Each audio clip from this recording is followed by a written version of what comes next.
Fala Legião X, estamos mais uma vez aqui no Projeto X, aquele que faz o quê, meu amigo?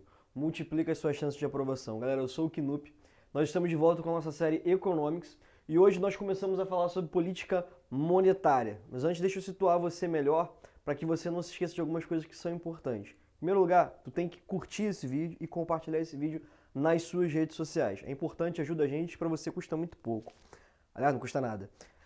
Para nós, também é importante que você se inscreva no nosso canal. Cara, é a melhor coisa do mundo. Você vai receber avisos quando nossos vídeos estiverem saindo do forno. Então, para você, é o melhor dos cenários. Faz isso que eu tenho certeza que você não vai se arrepender. Galera, situando a gente aqui, né? A gente vai falar hoje de política monetária. Eu quero lembrar vocês que quando a gente falou sobre inflação e depois a gente falou sobre juros, a gente falou que os juros funcionam como uma ferramenta de política monetária. Hoje eu vim aqui para te explicar o que é política monetária.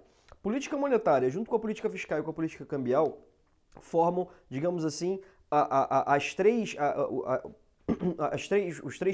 três braços, digamos assim, né, da política econômica de um governo. A gente vai explicar um a um e hoje a gente vai falar sobre política monetária. Galera, política monetária nada mais é do que o controle da oferta de moeda em circulação em uma economia. Eu quero que você entenda aqui moeda, primeiro, né? Já passou da hora de você entender que moeda é só aquele negocinho redondo que você bota no bolso. Quando nós estamos falando sobre moeda, nós estamos falando sobre o dinheiro que circula em um país.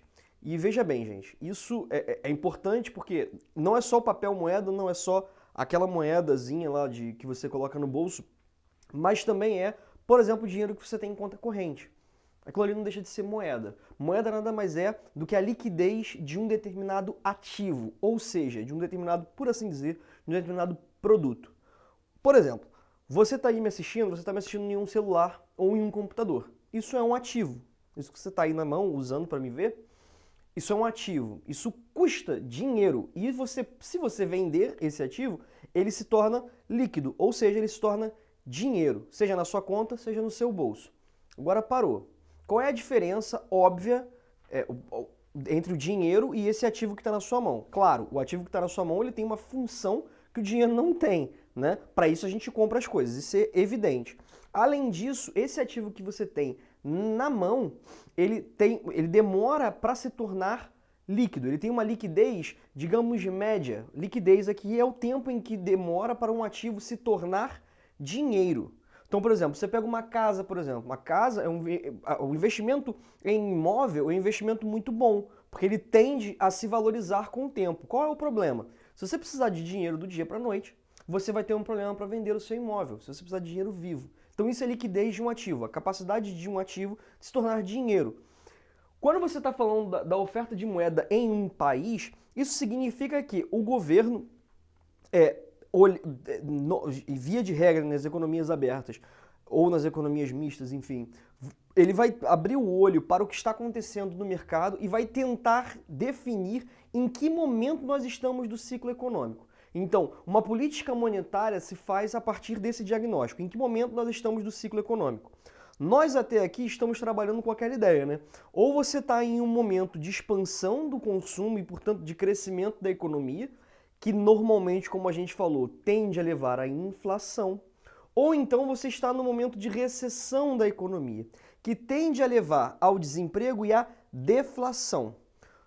Não se engane com relação ao que está acontecendo no Brasil, essa história de deflação por alguns meses seguidos e tal, é uma deflação bem pequena e com certeza ela é passageira. A economia brasileira é bastante diferente das economias de maneira geral, especialmente porque a gente acaba se inspirando muito nos modelos clássicos, que tem muito a ver com a economia americana, que sempre foi liberal de cara. Então percebam, a nossa característica de ter inflação com desemprego é uma coisa que a gente vai falar mais pra frente. Mas por enquanto, isso até a década de 70, acreditava-se que, isso nos clássicos, né? Ou você teria inflação ou você teria desemprego, nunca os dois. A gente já falou sobre isso, mas eu quero reiterar a importância disso aqui para você. Show de bola? Então assim, se você está em um momento de crescimento da economia em que você se preocupa com a inflação, você vai fazer uma coisa. Se você está em um momento em que a economia está indo para baixo e você tem desemprego, você vai fazer outra. E a gente vai falar sobre isso hoje. Como mexer com política monetária para lidar com esse problema. Primeiro, a principal ferramenta do Banco Central, e aí é importante frisar, a autoridade monetária do país, do Brasil, é o Banco Central do Brasil, e geralmente você tem uma figura de Banco Central nos outros países também. De maneira geral, é assim que funciona. A principal ferramenta é a taxa de juros, ou seja, a nossa famigerada Selic. Percebam bem, a Selic nada mais é do que um guia para o mercado de quanto deve ser a meta de juros que o governo está tentando estabelecer. Perceba, ela é um guia, mas assim, o mercado acaba se dirigindo muito na direção da Selic por uma série de razões, por uma série de operações overnight que os bancos fazem entre si, que tem como lastro títulos públicos, enfim, e que são negociados em cima da taxa Selic. De qualquer maneira, é importante que você entenda que essa é a principal ferramenta do Banco Central, embora não seja a única. O Banco Central também pode fazer operações de open market, enfim, depósito compulsório, não sei o que obriga o banco a depositar mais dinheiro. Mas, enfim, isso tudo para quê? Para garantir uma certa liquidez na economia, no Banco Central. Mas assim, galera, a taxa de juros, sem dúvida nenhuma, é a principal ferramenta e nós estamos vendo isso nesse momento no Brasil. Estamos em 2017, estamos em uma trajetória de queda dos juros no Brasil, pelo menos os juros nominais, né? É aquela história, o juro real a gente tem que descontar a inflação, aí a gente tem que ver direitinho se está caindo mesmo ou não. Mas os juros nominais estão descendo, então estão em trajetória de queda. Então, basicamente, galera, o que a gente vai ter que entender? No momento em que a economia está em fase de inflação, ou seja, eu estou entendendo que o aumento do consumo e, portanto, o aumento também, né, do emprego, etc. e tal, está levando a um contexto de inflação, o que o Banco Central tende a fazer? Ele eleva a taxa de juros. No momento em que é elevada a taxa de juros, o que vai acontecer? Eu tenho uma tendência ao investimento e ao consumo de caírem. É claro, imagina que você quer montar o seu próprio negócio, você quer abrir uma padaria. Você vai no banco pedir empréstimo. Se o cara falar que o juro é 1% ao ano, é uma coisa. Se o cara falar que é 100, é outra. Então, quanto maior a taxa de juros, menor é o incentivo que você tem a investir o seu dinheiro. Isso para quê? Para fazer com que o investimento e o consumo caiam, exatamente para fazer com que a inflação caia. Lembrando, o aumento da demanda causa pressão nos preços para que eles subam, se ele não for contraposto do lado da oferta. Tá beleza, pessoal? Então, essa é uma ferramenta para o Banco Central para fazer a economia se contrair, ou seja, para diminuir o consumo. Do lado oposto, o que o Banco Central também pode fazer e indubitavelmente faz? No momento em que você tem recessão, inclusive nós estamos passando por isso agora no Brasil, o que o Banco Central vem fazendo? Vem diminuindo a taxa de juros. Isso para quê? Ora, para fazer o contrário, né? Para fazer com que o investimento e o consumo subam.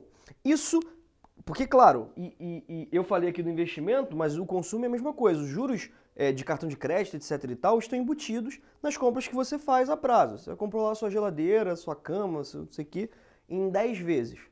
Você acha o quê? Né? Que o cartão de crédito é bonzinho? Não. Certamente há aí uma taxa de juros que está sendo cobrada de você, da gente, né? Embora diga lá sem juros e tal, mas não existe isso. É óbvio que tem juros. Agora, se essa taxa de juros tende à queda, você começa a ter mais facilidade de fazer compras a prazo e, portanto, de fazer compras. Quando você tem um mercado se aquecendo, ou seja, quanto mais consumo você tem, você tende ao crescimento do PIB, ou seja, o crescimento da economia, né, do output de produtos e serviços produzidos em um ano, e dos empregos. Ou seja, o Banco Central precisa ir monitorando a partir das tendências de mercado em que momento estamos no nosso ciclo econômico para definir aumento ou diminuo os juros. Sempre tendo, ao menos teoricamente é claro, o interesse da população em jogo. Ou seja, é um momento de lutar contra a inflação ou é um momento de lutar contra o desemprego? Esse é o diagnóstico que precisa ser feito para que a taxa de juros seja manipulada. Ficou claro, pessoal? Espero que vocês tenham curtido. Nosso próximo vídeo a gente vai falar de política fiscal. E aí o que é interessante? É a gente já notar que quando você tem uma taxa de juros muito alta, o governo tem que pagar muito dinheiro de juros. É o que acontece por acaso no Brasil, em que mais ou menos 50% do nosso orçamento vai para o pagamento da dívida. Sim, 50% do orçamento da União Federal vai para o pagamento da dívida. Ou seja, quando você tem uma taxa de juros muito alta, estamos falando de política monetária, você tem uma consequência na política fiscal, porque o governo está desembolsando bastante. Mas isso a gente vai falar no próximo vídeo, aguarde e confie. Valeu, galera! Um forte abraço, não esquece de curtir, não esquece de compartilhar. Vai ser um prazer pra gente ter você aqui novamente e se inscreve no nosso canal para receber as nossas novidades. Valeu, pessoal, até a próxima.